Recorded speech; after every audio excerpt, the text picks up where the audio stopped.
Welcome back to your Emotional Support Podcast. I'm your host, Noelle Rizzio, and this season we're helping working moms stop the guilt, reclaim their worth, and move from juggling to thriving.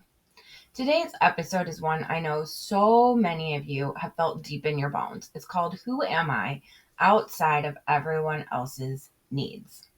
This episode is about something that often gets buried under the to-do lists, the carpools, work emails. You.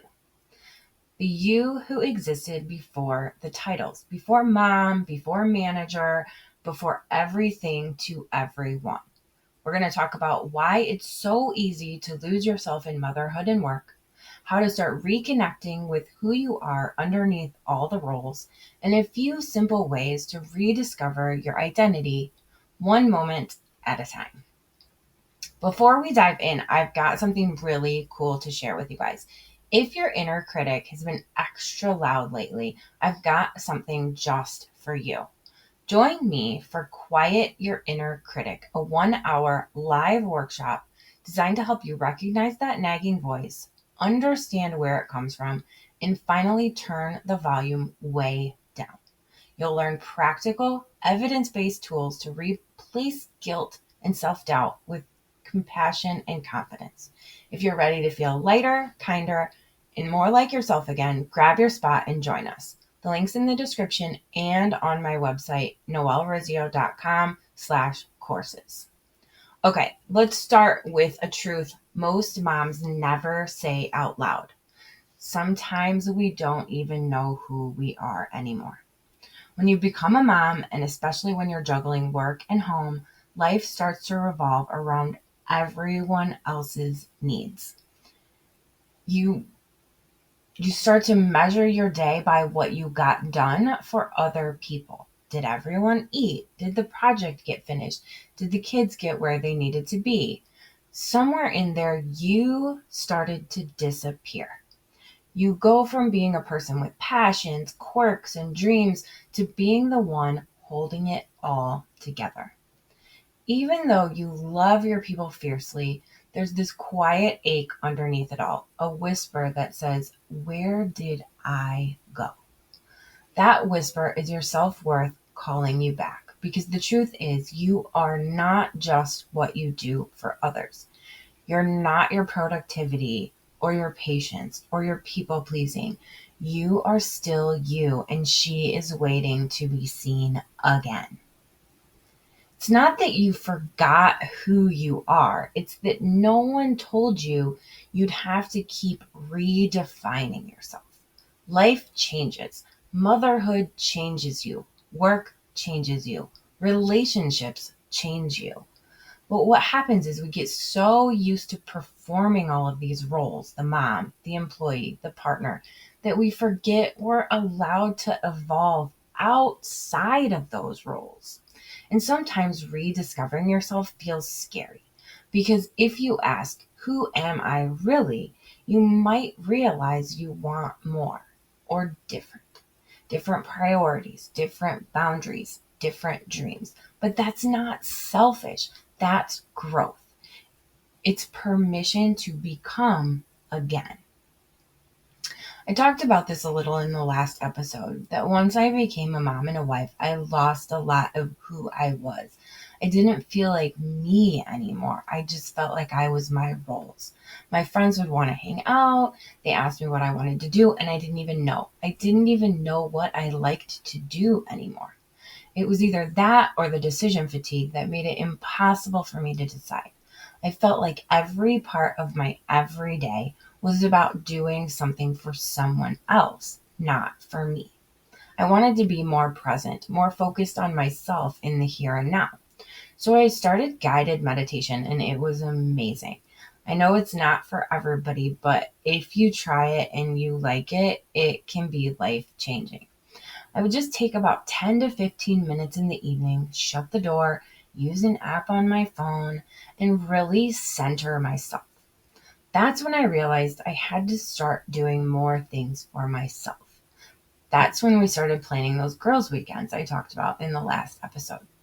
Of course, it all felt a little awkward at first. There was a bit of guilt involved, but the more I did it, the more connected I felt to the person I was before my roles became more demanding.